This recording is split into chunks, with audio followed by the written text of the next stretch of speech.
Mesdames et messieurs, bonsoir. Soyez les bienvenus pour cette nouvelle édition de votre journal de 22 heures.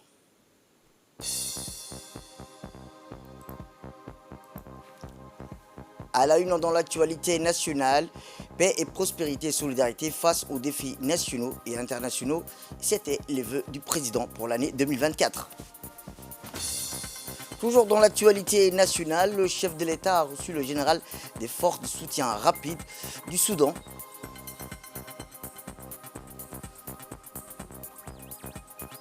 Et enfin, dans l'actualité internationale, au Proche-Orient, pour 2024, la population fatiguée souhaite la fin du conflit dans la bande de Gaza. C'était les titres. Merci si vous nous rejoignez.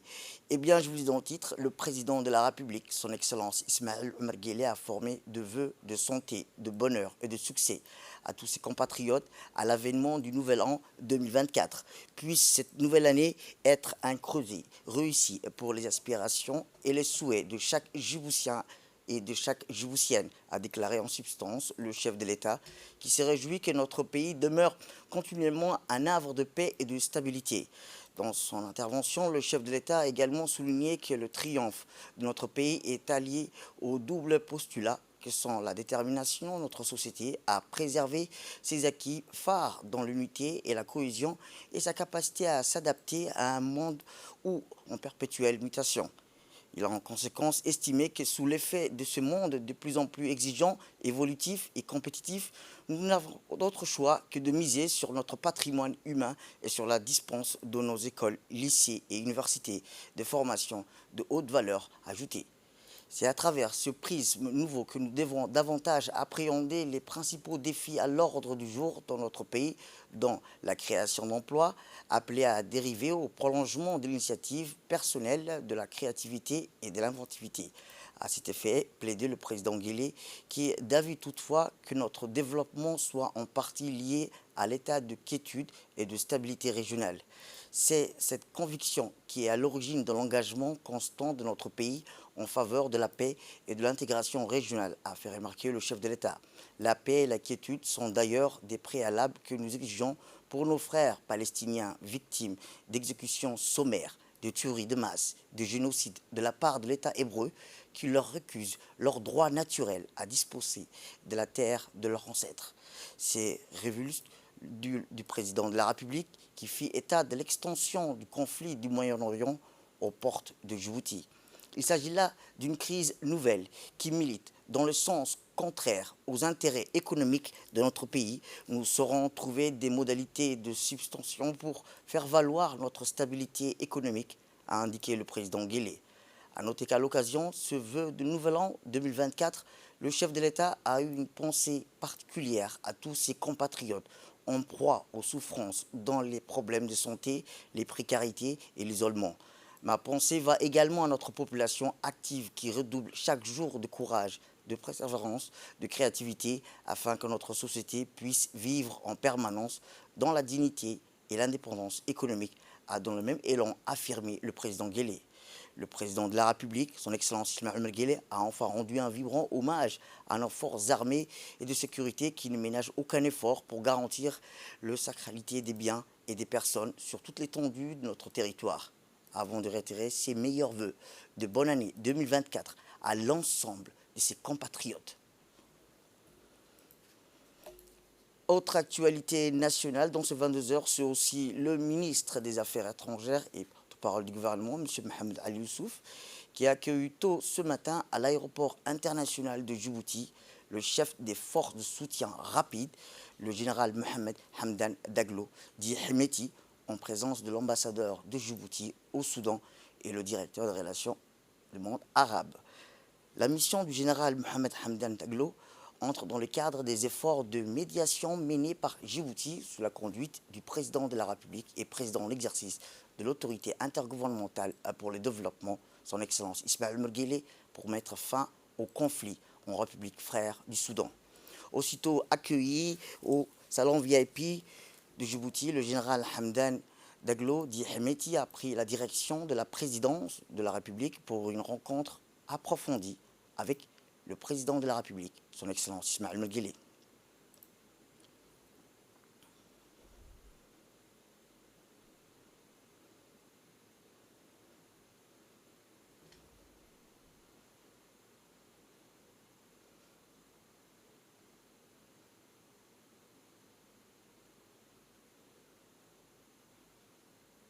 tout de suite après l'aéroport, c'est le président de la République, son Excellence Ismaël Omar Guelleh, qui a reçu aujourd'hui, en milieu de matinée, au Palais de la République, le général Mohamed Hamdan Daglo, chef des forces de soutien rapide du Soudan. Le déplacement du général Mohamed Hamdan Daglo à Djibouti a trait à la médiation conduite par le président Guelleh et président en exercice de l'IGAD entre les deux principaux protagonistes de la crise au Soudan. L'audience entre le président djiboutien, M. Daglo, servi de cadre d'évocation de la situation sur le terrain au Soudan, théâtre depuis avril dernier d'un conflit sanglant à l'origine d'un bilan excessif de victimes et de blessés, d'un exode massif des populations et de destruction de la quasi-totalité des infrastructures de développement de ce pays frère. Les entretiens ont surtout mis l'accent sur les modalités pratiques d'encadrement à la rencontre prélude à une sortie de crise pour le Soudan, convenue à l'issue du dernier sommet de l'IGAD entre le général Abdel Fattah al-Burhan et le général Mohamed Hamdan Daglo.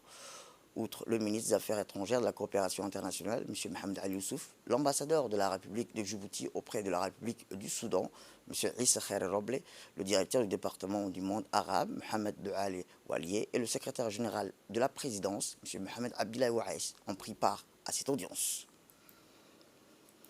Direction le Caire, où le Parlement arabe, qui est profondément préoccupé par la politique de la terre brûlée, de la punition collective que mène l'État sioniste d'Israël à l'encontre des Palestiniens dans l'enclave assiégée de Gaza, s'est montré encore une fois sur le devant de la scène et a tiré la sonnette d'alarme en tenant une réunion d'urgence consacrée sur la question palestinienne le jeudi 28 décembre dernier, au siège de la Ligue arabe au Caire. Ainsi, la délégation parlementaire djiboutienne conduite par l'honorable député Ibrahim Ahmed Abdo a dénoncé vivement le génocide en cours des Palestiniens et le silence honteux de la communauté internationale par son manque de volonté de faire parvenir de manière plus décisive à un cessez-le-feu. Les travaux ont ainsi abouti à une résolution destinée à accroître l'aide aux Palestiniens et particulièrement l'arrêt immédiat de la guerre. La délégation parlementaire djiboutienne était aussi composée des députés Abdo Kamil Mohamed et de Mahmoud Hassan Farah et de Ali Zaid Ahmed.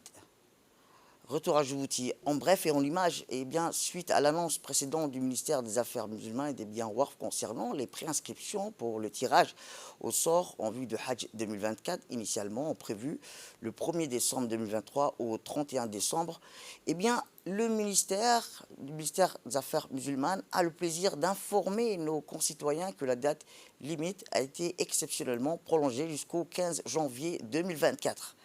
Nous souhaitons ainsi, à te rappeler, le ministère à offrir davantage de personnes l'opportunité de participer au processus de préinscription pour le Hajj 2024. Le ministère exhorte à ne pas manquer à cette nouvelle chance et veille à vous inscrire en respectant les conditions requises avant la nouvelle date limite. Fin de citation. Social à présent, où le lancement de la campagne de sensibilisation sur le planning familial organisée par le ministère de la Femme et de la Famille en collaboration avec le FUNIAB et l'appui financier de l'Union européenne a eu lieu hier après-midi dans le CDC du quartier Arriba de la commune de Boulaouz. La représentante du ministère de la Femme et de la Famille, Mme Masso, a exprimé sa reconnaissance aux habitants des quartiers d'Arriba pour leur participation massive à cette cérémonie et a souligné l'importance de l'espacement des naissances pour la femme et le couple. À cette cérémonie, un sketch en affaires sur le planning familial a été présenté par un groupe d'artistes comprenant Anfaré, Mohamed Hassan, Halima et Aisha Galilé. L'objectif est d'organiser des séances de sensibilisation sur le plan national axées sur la planification familiale, la santé reproductive et les droits humains. Et dans notre magazine de ce soir, nous vous parlerons de l'échange de monnaie dans la rue, ou l'échangeuse de monnaie, qui est un métier qui s'avère être une source de revenus sûre et importante pour de nombreuses femmes ambitionnant à se lancer dans le commerce d'argent. Reportage.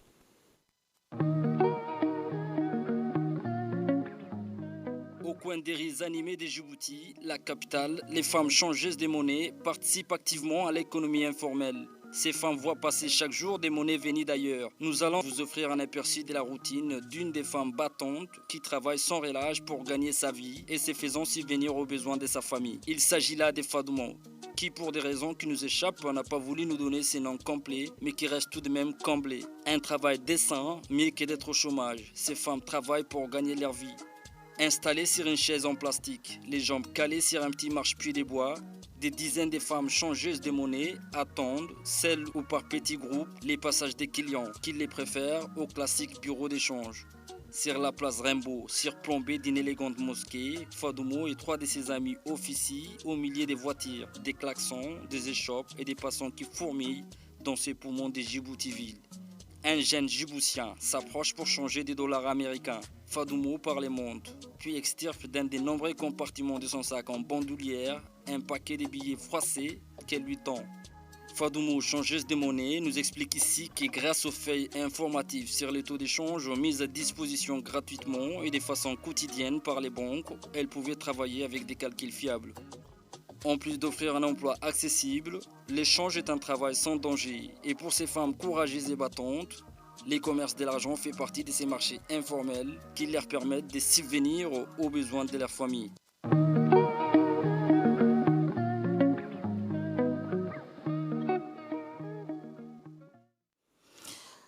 Direction le nord du pays où les réalisations qui ont marqué le développement socio-économique dans la région de Tadjoura au cours de ces dernières années, des projets d'envergure ont été réalisés au grand bonheur de la région de Tadjoura qui s'est dotée des infrastructures de taille telles que le port de Tadjoura, la route Tadjoura-Balhou, le Gadilé Palm Village et le Gadilé Resort Hotel.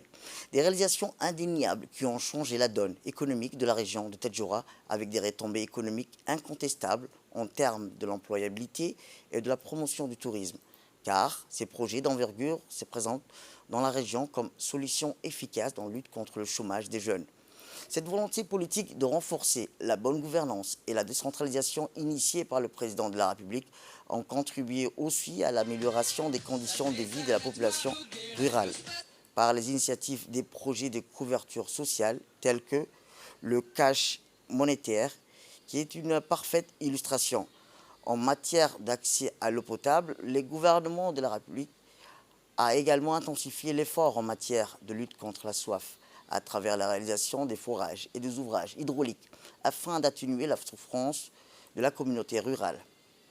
En matière sanitaire, la région enregistre une nette amélioration car dans les zones rurales, certains centres de santé communautaires ont été dotés des ambulances mobiles pour faciliter l'évacuation rapide des patients. Ces réalisations significatives furent une réponse dépêchée aux attentes de la communauté rurale. Il faut également souligner que l'hôpital régional est actuellement en phase finale de construction. Il va rehausser le système sanitaire de la région de Tadjoura tout en préoccupant des soins nécessaires dont souffrait la population de la région de Tadjoura.